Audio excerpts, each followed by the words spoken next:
और व्यक्तित्व में पढ़ रहे हैं व्यक्तित्व मापन की विधियां। हमने पूर्व की क्लास में वस्तुनिष्ठ विधियों को शुरू किया था। सभी को नमस्कार, राधे राधे। कल हमने शुरू की थी वस्तुनिष्ठ विधियां और वस्तुनिष्ठ विधियों में हमने दो विधियां पढ़ ली थी, शायद एक ही पढ़ी थी ना, अवलोकन विधि पढ़ी थी। अवलोकन कह दो चाहे निरीक्षण कह दो एक ही बात है। अवलोकन विधि या निरीक्षण विधि ये हमने कल पूर्व की क्लास में पढ़ ली थी। निरीक्षण विधि आज का नमस्कार शालू, पूनम, प्रियंका, मोनिका सभी को नमस्कार, मोहित सभी को प्यार भरा नमस्कार, संगीता। चलिए हम क्लास को शुरुआत करते हैं बेटा। आज हम जो पढ़ने जा रहे हैं वो विधि पढ़ने जा रहे हैं समाजमिति विधि। कौन सी विधि पढ़ेंगे? समाजमिति विधि।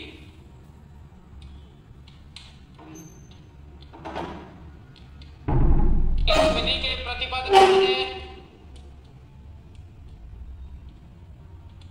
मेन प्रश्न यहीं से पूछता है एग्जामिनर, समाजमिति विधि के प्रतिपादक कौन है? आस्था कह रही है चरण स्पर्श गुरुजी, आशीर्वाद बेटा। तो इसके प्रतिपादक की बात करें तो जेकब लुइस मोरेनो। पेपर में आपके सिर्फ मोरेनो शब्द आएगा, पेपर में क्या आएगा? सिर्फ मोरेनो शब्द आएगा। इस विधि को कब दिया था? 1934 में दिया था। प्रवीण, रजनी, हुक्म सिंह, ऋतु सभी को राधे राधे नमस्कार बेटा। अब देखो नाम से स्पष्ट हो जाएगा। देखो नाम में दिया समाज। समाज का अर्थ है किसी व्यक्ति के बारे में, उसके कैरेक्टर के बारे में, उसके चरित्र के बारे में, उसके व्यक्तित्व के बारे में पूछना है। तो क्या करते हैं? उसके आसपास का जो समाज है, वातावरण है, आसपास का समाज, वहां से पूछते हैं कि ये व्यक्ति कैसा है और समाज की जो राय होती है उसी के आधार पर उसका व्यक्तित्व का निर्धारण कर दिया जाएगा। ठीक है, तो ये आपको याद रखना है। जिसमें आपने लिखना है कोई व्यक्ति, जैसे एक एग्जांपल लिखवा रहा हूं मैं।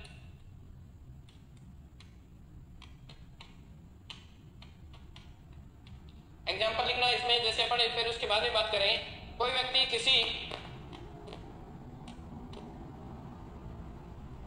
समूह को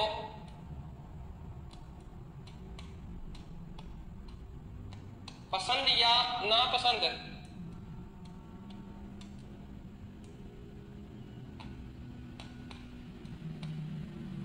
कोई व्यक्ति किसी समूह को पसंद या नापसंद क्यों करता है?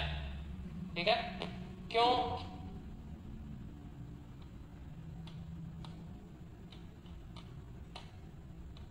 कोई व्यक्ति है वो किसी समूह को पसंद करता है, किसी को नहीं करता। वैसे समाज के अंदर प्रत्येक व्यक्ति के, हम जैसे मैं हूं तो कई बच्चे मेरे को पसंद करते हैं, कई नहीं करते, है ना? तो क्यों करते हैं? इसका विश्लेषण करने के लिए हमें इस विधि का सहारा लेना पड़ता है, क्योंकि सभी की इच्छाएं होती हैं, सभी के जो समय होते हैं वो अलग अलग होते हैं। जिनसे मेरी विचारधारा मिल जाएंगी वो मेरे बारे में पॉजिटिव बोलेंगे, सकारात्मक बोलेंगे, और जिनसे मेरी विचारधारा या उनसे मेरे तालमेल नहीं बैठेगा वो मेरे बारे में हमेशा नेगेटिविटी की बातें करेंगे, नकारात्मक बात करेंगे। बस इस विधि में वही होता है। ठीक है, वर्षा। परवीन कह रहा है सर बुक की आवश्यकता है क्या? बुक आई है ना बेटा, मार्केट में आई हुई है, ले लीजिए। ठीक है, अपनी खुद की आई हुई है तो वो ले लीजिए, कोई दिक्कत नहीं है।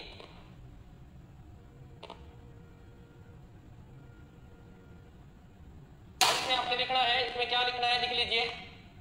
आपने लिखना है समाज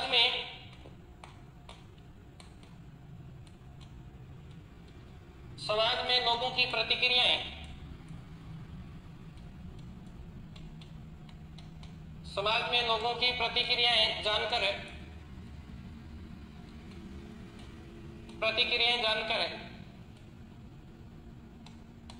किसी व्यक्ति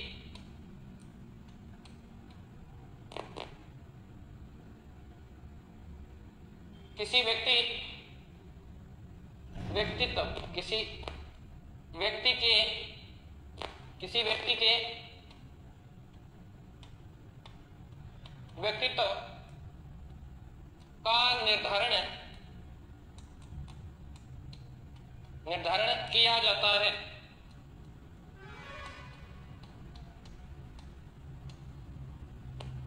सर जी इस बुक का क्या नाम है? सर 2022 का स्कूल आगे थे। हाँ आ गया ना। रीड का तो ये रहेगा बेटा सिलेबस जो पहले वाला था, परंतु जो मेन परीक्षा होगी उसकी आज उसकी न्यूज आई हुई है कि उसका सिलेबस निर्धारित कर रहे हैं। जो दोबारा पेपर होगा ना उसका, तो रीट का तो ये सिलेबस रहेगा। फिर आपको मैंने कराया था नंबर 3 पे, इसी में वस्तुनिष्ठ की तीसरी विधि है कर्म निर्धारण मापनी। कर्म निर्धारण मापनी, इसे बोलेंगे रेटिंग स्केल मेथड।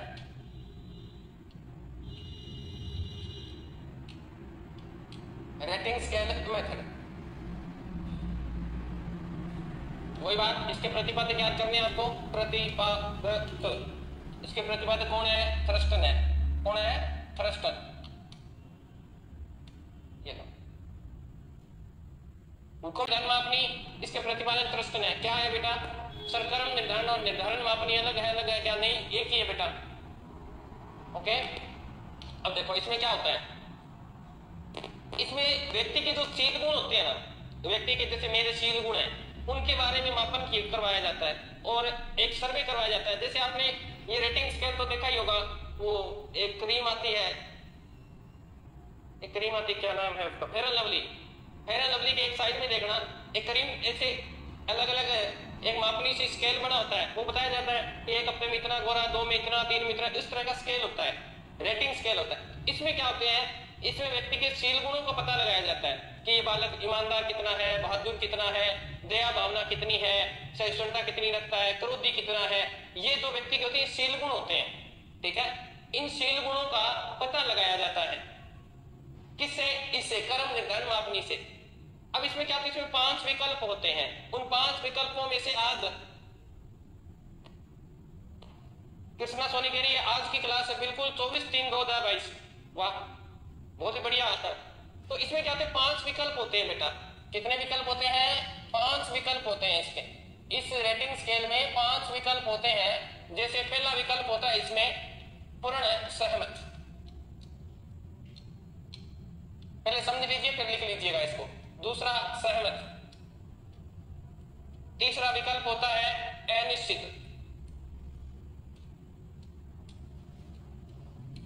चौथा होता है असहमत और 5वां होता है पूर्ण असहमत। पूर्ण असहमत। जैसे इसके नंबर निर्धारित कर दिए जाएंगे। वैसे ये एग्जांपल होते 5 विकल्प है।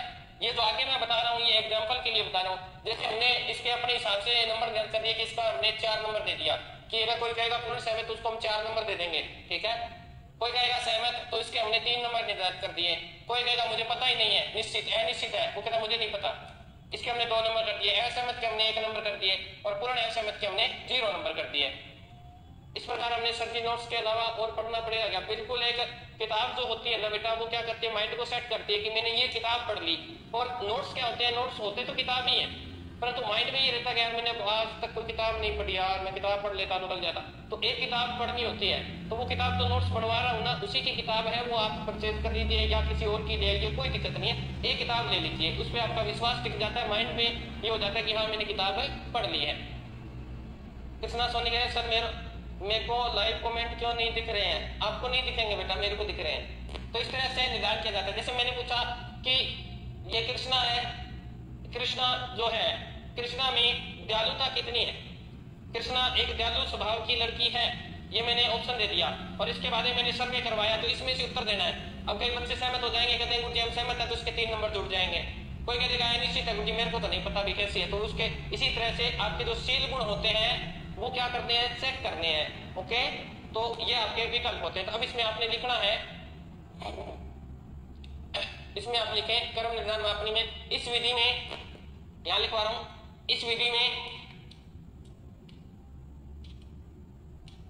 में आंकड़ों के द्वारा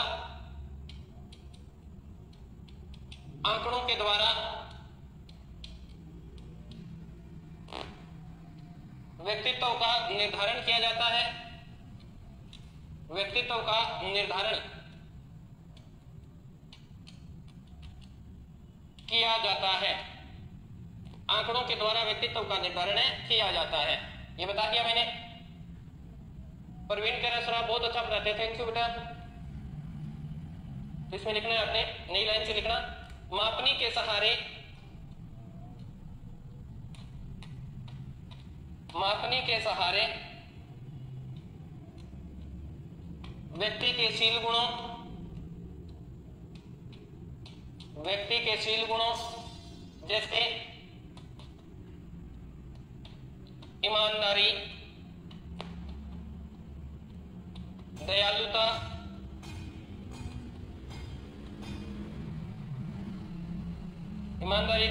बेईमानी,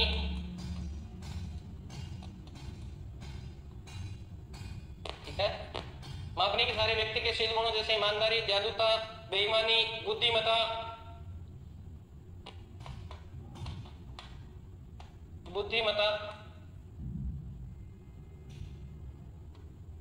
को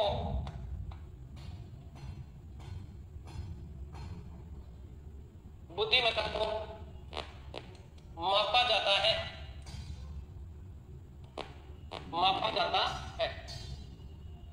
इसमें 5 विकल्प होते हैं। कौन कौन से हैं वो रहे, ये 5 विकल्प लिख लेना भाई, ये लो, ये 5 विकल्प होते हैं, लिख लीजिए। पूर्ण सहमत, जैसे मैंने लिखा है वैसे का वैसा ही लिखना है।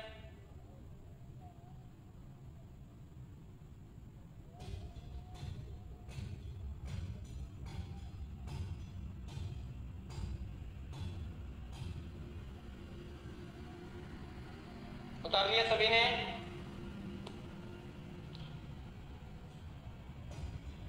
सभी ने उतार दिया क्या?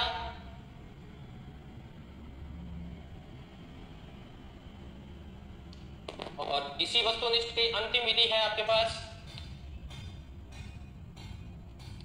शारीरिक परीक्षण।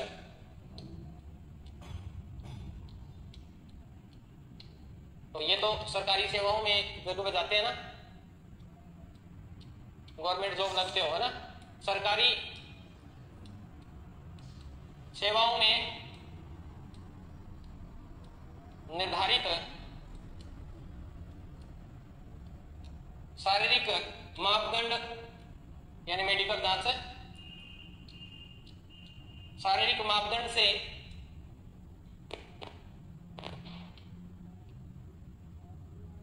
व्यक्तित्व का निर्धारण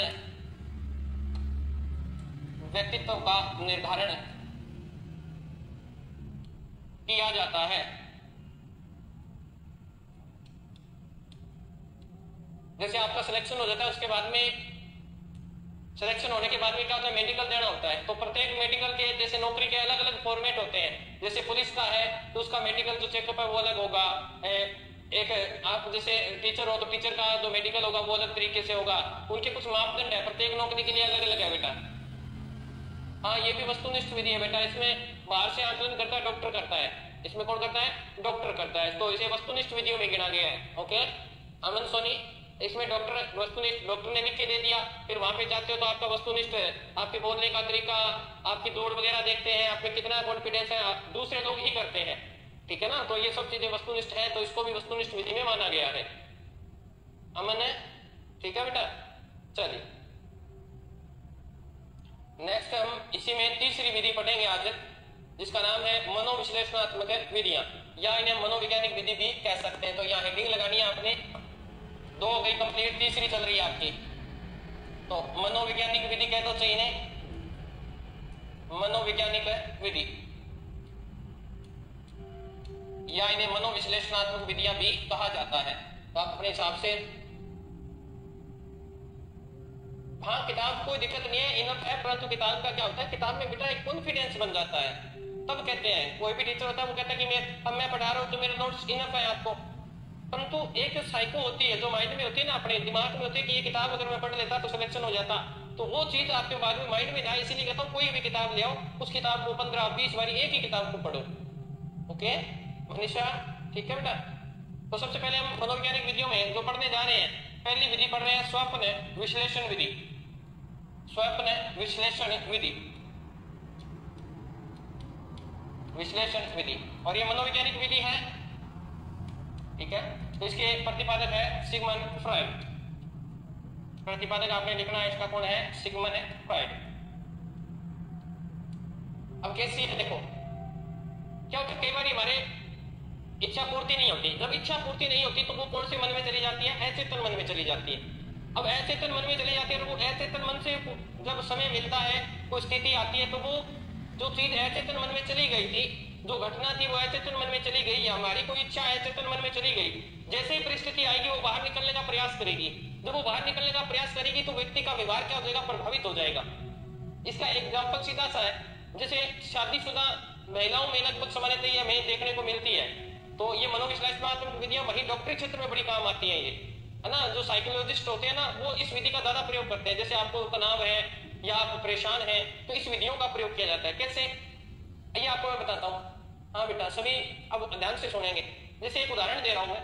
एक लड़की है, बड़ी प्यार से उसको हमने पाला है। वो सुबह जब उसकी शादी नहीं हुई थी तो वो अपने घर में माँ बाप के घर में रहती थी। तो उस समय वो बड़ा चाव से रहती थी, उसे कुछ नहीं करना होता। सुबह 8 बजे उठती थी, उसको बेड पे चाय मिलती थी, कॉफी मिलती थी, नाश्ता मिलता था, फिर वो उठती थी, फिर वो नहाती थी, उसके कपड़े उसकी मम्मी धोया करती थी। उसने कभी झाड़ू नहीं की, रोटी नहीं बनाई। जैसी शादी हुई, अब शादी होने के बाद में क्या उसकी जो मौज होती है ना, अब वो क्या हो जाएगी? खत्म हो जाएगी। अब उसके जो पूर्व मन में थी कि मैं तो एक राजकुमारी होंगी, मेरे आगे पीछे दास घूमेंगे। सभी लड़कियों के मन में इच्छा होती है कि मैं ससुराल जाऊं तो मुझे वहां नौकर चाकर मिले, मेरे को काम ना करना पड़े। अब जिसने काम नहीं किया, वास्तविक स्थिति ये थी, अब जैसे ससुराल में गई तो उस पर प्रेशर पड़ा, तनाव हुआ। अब सुबह उसे 5 बजे उठना पड़ा, घर की झाड़ू निकालनी पड़ी, सबके लिए चाय बनानी पड़ी, सबको नाश्ता बना के देना पड़ा, ठीक है, सबके बर्तन धोए, खाना बनाया, कपड़े धोए, उसको सोने का टाइम ही नहीं मिला। अब वो भी माइंडली परेशान, उसके माइंड में तनाव नहीं लगा कि मैं तो शादी करके फंस गई। अब वो तनाव क्या करेगा? उसके मन के अंदर इच्छा तो क्या थी? राजकुमारी बनने की। और वो राजकुमारी वाली इच्छा जो थी वो तो दब के कहां चली गई? अचेतन मन में। और वास्तविक स्थिति से वो क्या नहीं कर पाएगी? समझौता नहीं कर पाएगी। तो फिर उसके हो जाएगा तनाव।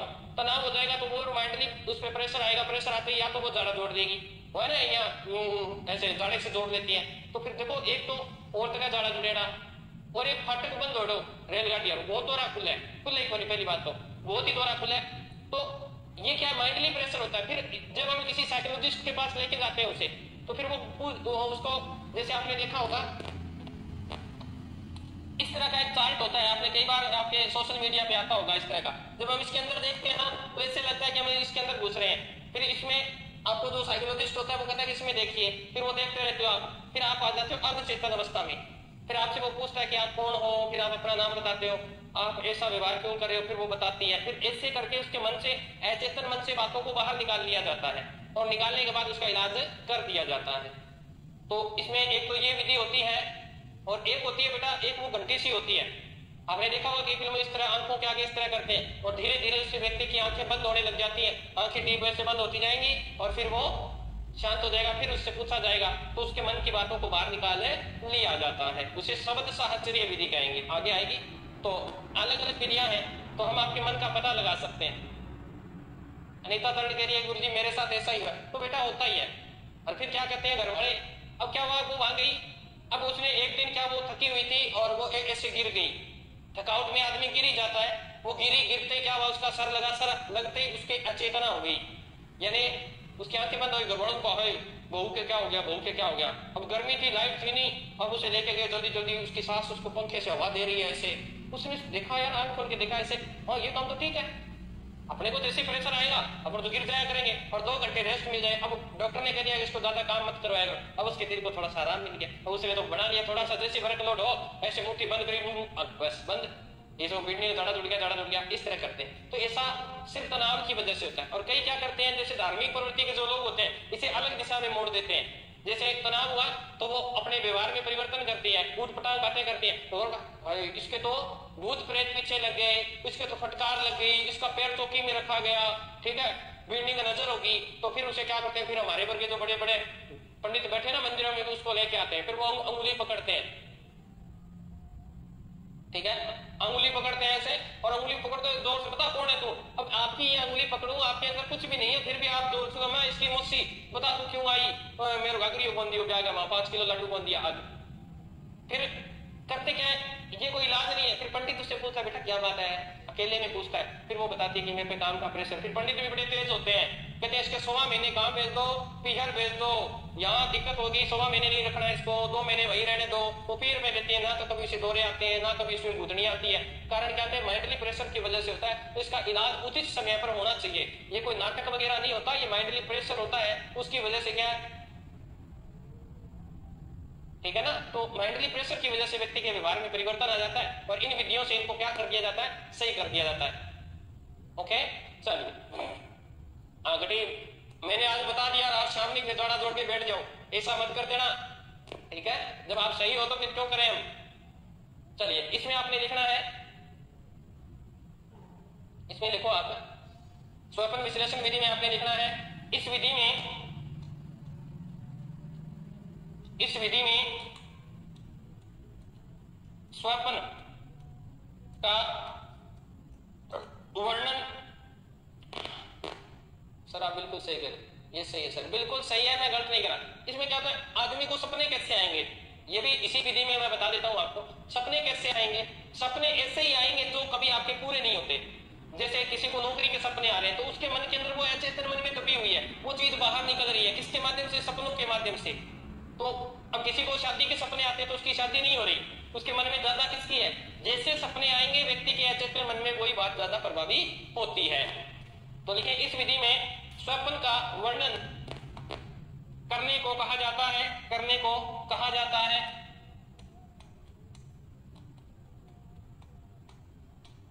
इस विधि में स्वप्न का वर्णन करने को कहा जाता है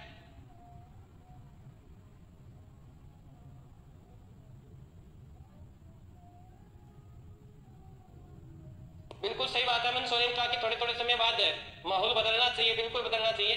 थोड़ा घुमा के लाए अपनी पत्नी को, जो शादीशुदा है वो अपनी पत्नी को घुमा के लाओ यार, घर से बाहर निकालो, अपने कमरों से बाहर निकालो, थोड़े आजाद पंख निकालो। पर हम खाने खिलाते हैं ज्यादा से ज्यादा साला सर पल्लू रोणेचा, ठीक है, और जीवन माता है, 4 ही नाम है अपना, 8 जा गया वहां। तो यहाँ तो धोखे लगाने जाओगे, घंट जोड़ेगी या टापर को जड़ूली उतारने जाओगे, आयु ज्यादा थे घटी को निजास। तो लिखे वर्णन करने को कहा जाता है इस स्वप्न के आधार पर अतिरिक्त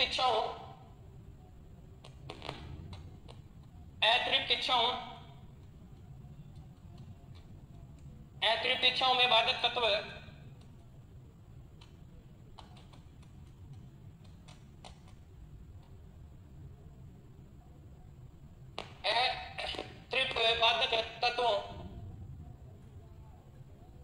अतिरिक्त बाधक तत्वों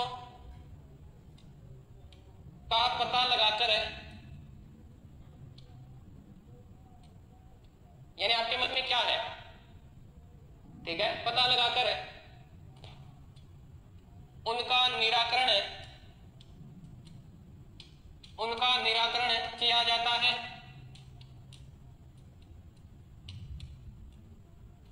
उनका निराकरण किया जाता है।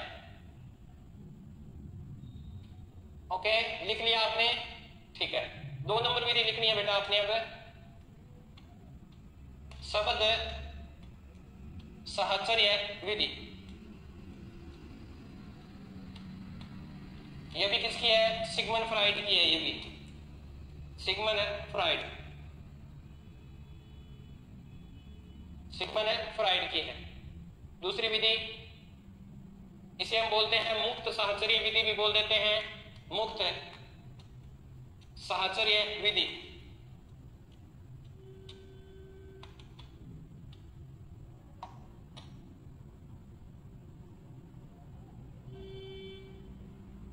मुक्त साहचर्य विधि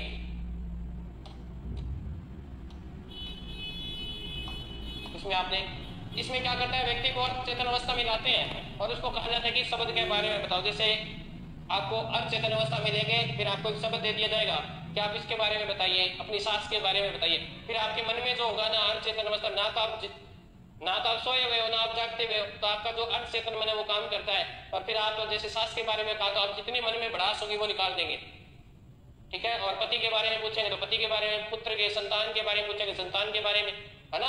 तो ये सब चीजें बता दी जाती हैं। तो इसमें लिखे इसका प्रयोग, इस विधि का प्रयोग सामान्यतः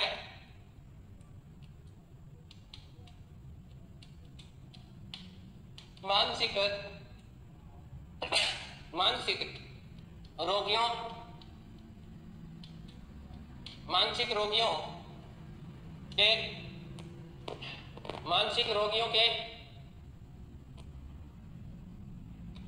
रोगियों के लिए किया जाता है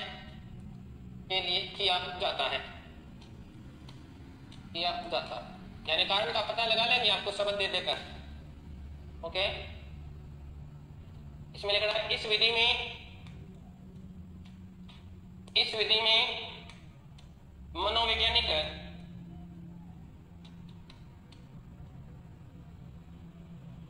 व्यक्ति को सम्मोहित करके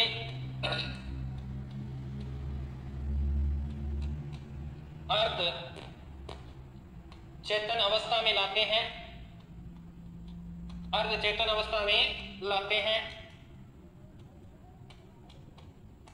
मैंने पहले बताया था आपको, अर्धचेतन अवस्था में, ना तो वो सो रहा है ना वो जाग रहा है, लाते हैं। फिर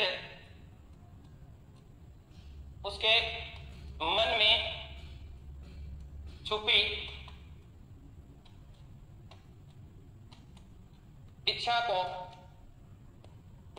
इच्छा या भावना जो भी होती है, इच्छा को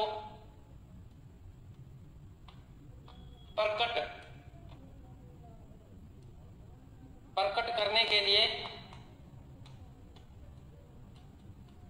प्रश्न पूछे जाते हैं।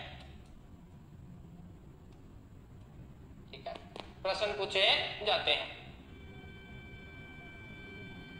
जो मनस्तापी जो बालक होते हैं ना, जो मन से दुखी होते हैं, उन बालकों के लिए सर्वश्रेष्ठ विधि है ये। इसी से हम पता लगा सकते हैं, निदान कर सकते हैं, इसी विधि से इसका उपचार कर सकते हैं। तो ये आप लिख लीजिएगा, ये आपकी विधियां हुई कंप्लीट। अब हम व्यक्तित्व मापन की सूचियां पढ़ेंगे बेटा, पहले ये उतार लीजिए आप।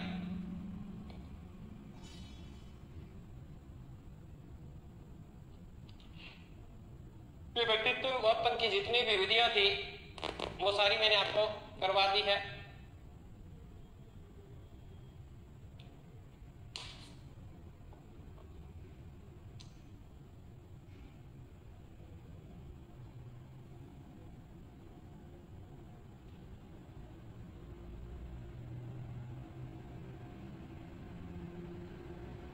लिख लिए क्या सभी ने? चलिए नेक्स्ट टॉपिक इसी में आपने लिखना है, व्यक्तित्व मापन की सूचियां। व्यक्तित्व मापन की सूचियां, यहां से सीधा प्रश्न पूछते हैं वो, ये किससे संबंधित है? इन सूचियों से संबंधित है। सीधा प्रश्न आता है आपका। जैसे सबसे पहले अपने को जो पढ़ना है वो लिखो MMPI।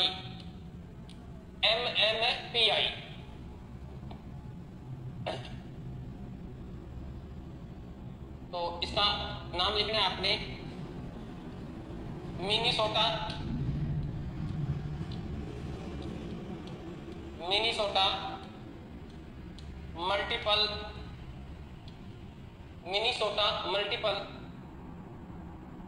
मल्टीफिजिक होता है, सॉरी, मल्टीफिजिक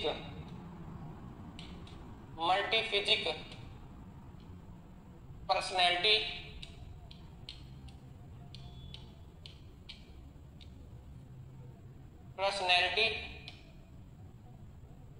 इन्वेंटरी।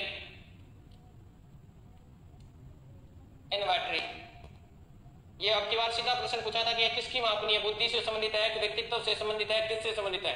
तो इन्वेंटरी। ओके, तो इसके प्रतिपादक लिखना है आपने। इसके प्रतिपादक कौन है? इसका फुल नाम भी पूछ सकता है, तो मिनीसोटा मल्टीफिजिक है पर्सनैलिटी इन्वेंटरी।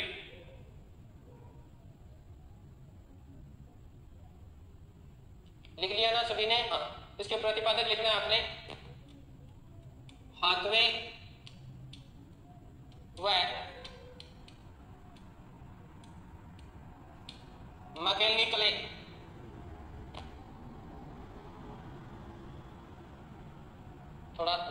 इसको सही करें यहाँ पर।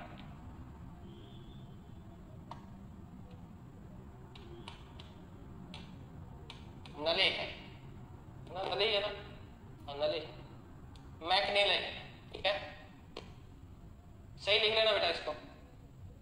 इसमें लिख रहा इन्होंने 10 नैदानिक का अर्थ होता है समस्या का पता लगाना। नैदानिक मापनी में नैदानिक मापनी में 5, 6, 7 567 प्रश्नों की एक प्रश्नावली कह दो, सूची कह दो, ठीक है, प्रश्नों की एक प्रश्नावली बनाई। कितने प्रश्नों की? 567 प्रश्नों की प्रश्नावली बनाई, जिसका जवाब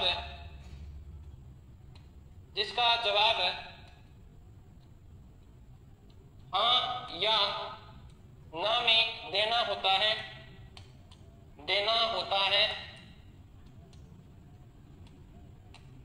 ठीक है। हाँ वही है बेटा, मिनेसोटा बहुपक्षीय व्यक्तित्व सूची, बिल्कुल वही। हिंदी में नाम लिखना है क्या? हिंदी में लिखा नहीं था क्या? अपन भूल गए थे। मिनेसोटा मल्टीपल का हो गया, बहुपक्षीय है, बहुपक्षीय है, इन बहुत सारे पक्ष होते हैं। पर्सनैलिटी का हो जाएगा व्यक्तित्व, इन्वेंटरी का अर्थ होता है सूची, ठीक है। जिसका उत्तर क्या देना होता है? हाँ ना में उत्तर देना होता है। इससे मानसिक स्वास्थ्य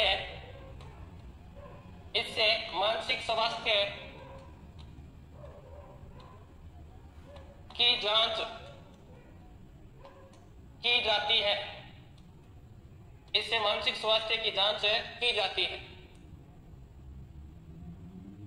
ओके, ये आपकी पहली इन्वेंटरी हमने कर ली है।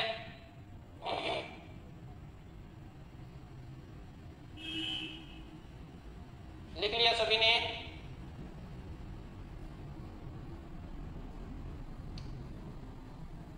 आराम से उतार लीजिए। MMPI यानी मिनेसोटा बहुपक्षीय है, व्यक्तित्व सूची बहुपक्षीय भी बोलते हैं, मल्टी का मतलब बहुपक्षीय भी होता है, कई बार बाहा भी दे देता है, बहु भी दे देता है, दोनों ही शब्द सही है, ठीक है। तो इसके प्रतिपादक हाथवे मैकनेल है।